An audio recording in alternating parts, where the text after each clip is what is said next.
Okay, if you believe the latest polling, Allison Lundergan Grimes, can you guys believe this, has a very real chance at unseating the top Republican in the Senate?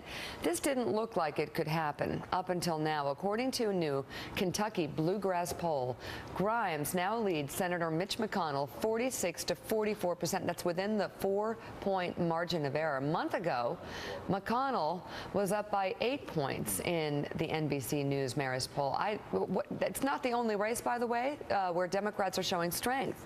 So we're seeing this in a couple of other key places. North Carolina, Kay Hagan has a 4-point lead on Tom Tillis. That's still pretty close in the margin of error, but she's still leading him. The race in Kansas already starting to look out of reach for incumbent Pat Roberts. He's down by 10% to independent Greg Orman. In Colorado, Mark Udall has a 3-point edge on Cory Gardner. That's close to a toss-up. Gardner was leading by as much as 8 points at one point. Last month, Democrat Jean Shaheen was tied with Scott Brown in New Hampshire. Now she's leading by 7. And in Iowa, where just 2 weeks ago, Joni Ernst was leading by 6. She's now tied with Democrat Bruce Braley. I don't know, because you think that the president's such a hindrance, as sort of the narrative has been, Dorian, and yet we're seeing something potentially happening here, if you believe these polls. Right, and you know, we haven't seen the Clintons in action yet, by the way. Well, we're going to talk about that. And so that'll make a difference. But it's hard to disentangle. Is this an anti-incumbency wave or potential wave, or is this something that the Democrats are doing in terms of their campaign strategy that Republicans aren't? It remains to be seen. Allison Lundergan Grimes, that's particularly remarkable. I mean, the last poll we saw, it looked like it was starting to slip away a little bit. She'd done so well for several months, and then you saw McConnell getting a little distance. I think the last poll had him up 6 or 7 points. So she's closed that gap now with a month left to go. And as you say, that whole campaign for Mitch McConnell has been about pairing her with President Obama. Yeah. And now here she is tied.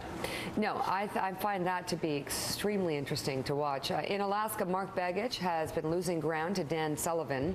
Tom Cotton has a slight edge on Democrat Mark Pryor in Arkansas.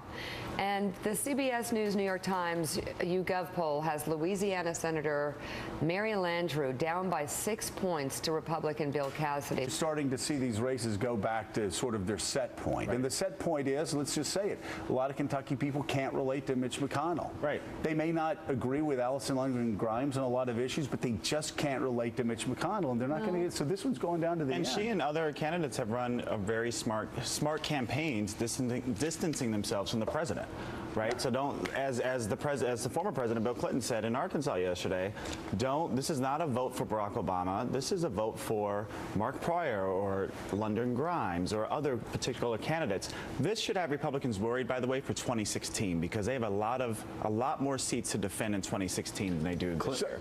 I'm sorry, I was just going to say, Clinton's comments were interesting too, because as Dorian points out, he said this is just 2 more years of President Obama. He was almost saying, like, don't worry, it's only 2 more years. He said, but these guys are applying for 6-year jobs. Talk to any Republican strategist 6 months ago, a year ago, and said, hey, listen, a month before the election, you're going to be losing Kansas by 10. It's amazing. To an independent candidate. To an independent candidate, you're going to, and there's not going to be a Democrat in the race, you're going to be losing North Carolina.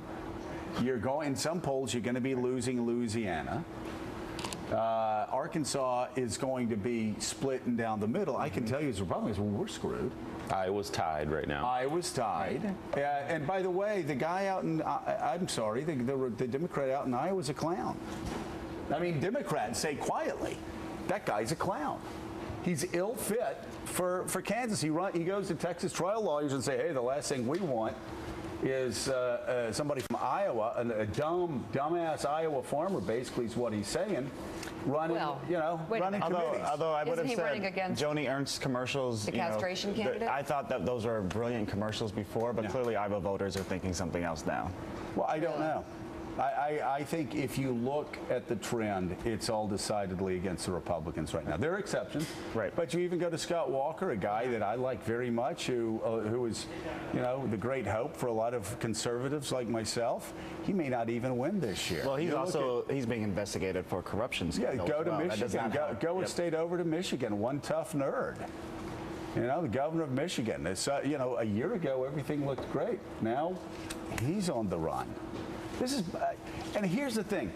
This is what Republicans need to understand. I've been saying it forever. You got to stand for something. You can't just be against Barack Obama. Right. And the problem is, if the Republicans can't win, and Reince Priebus will say this, if the Republicans can't win in 2014, when everything is breaking their way, when they are fighting in red states, then in 16, all the Senate fights are going to be on blue states. That's right. Plus, the presidential race is going to be especially ugly.